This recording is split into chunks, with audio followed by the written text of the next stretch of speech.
building of a new kind of ship called a merchant galley.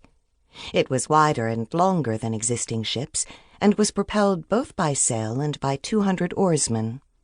The oarsmen were free men and armed, so that upon attack the galley could muster 200 more men to its defense.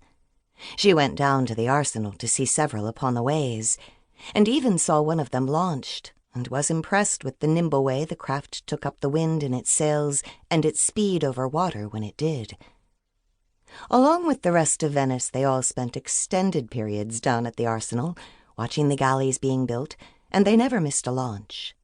Jaufre wasted a good deal of time figuring the payload per galley, and came to the conclusion that it was roughly equivalent to that of 600 camels. Respectable, he thought. Given a competent captain, favorable weather, and no war breaking out between any countries with coastlines, a trader could make a reasonably good living. Always supposing the ship didn't sink. Remembering the rough passage from Gaza in November, Jaufre could only imagine that they did with a frequency that would put said merchant out of business and probably into the poorhouse, if not debtor's prison. In a month, she and Joffre and Shasha were roughly fluent in Italian, the lingua franca of the Middle Sea, and Johanna practiced her fluency by sidling up to groups of Venetians and eavesdropping on their conversations. Whenever someone mentioned the name Polo, her ears pricked up. One day a group of lawyers were trumping one another's stories of bad clients. Marco Polo had figured in several of those stories, either as claimant or defendant. It seemed that her grandfather was somewhat litigious in nature.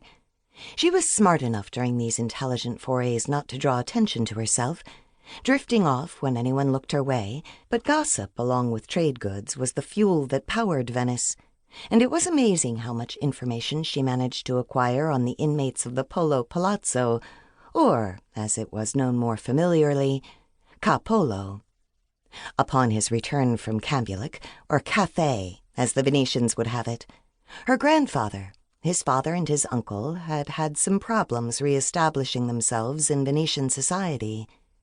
This accomplished, chiefly by the generous giving of fabulous gifts brought with them from the East, his father and uncle resumed their positions as merchants in good standing. Marco enlisted in the Venetian War on Genoa and was captured in the Battle of Curzola. She asked Felician where Curzola was. A visit to the Biblioteca Marciana, and he reported back, "It's an island in Dalmatia. There was a huge battle there 25 years ago between Venice and Genoa. Venice lost." Johanna nodded. That much she'd gotten. My grandfather was taken prisoner there. It's where he wrote Il Milione. Ah. What? He didn't write it exactly. What do you mean? He dictated it. A man from Pisa named Rusticello shared his cell. He wrote down your grandfather's stories and published them in a book. Felician paused. And then about 100 others copied it and printed it too.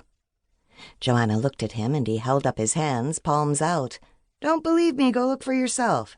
Any bookstall will have a used copy, I promise you.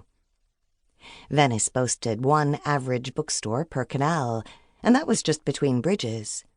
No bridge itself was worthy of the name unless it bore at least one bookstall itself. She sampled a dozen between their lodgings and the Grand Canal, and it was as Felician had said. Copies of her grandfather's Il Milione were readily available, some in readable condition, many not, and all, it seemed, copied by a different hand and bound by a different publisher. Oddly, as many copies seemed to have been published in French as had been in Italian. Of course, Felician said matter-of-factly, French is the language of romances.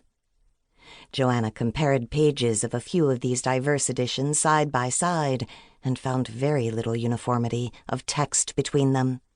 Some copyists appeared to have even inserted their own narrative, real or imagined, into her grandfather's.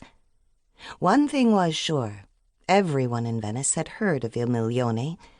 It came as a shock to Marco Polo's granddaughter that almost everyone thought it was a fabrication from start to finish.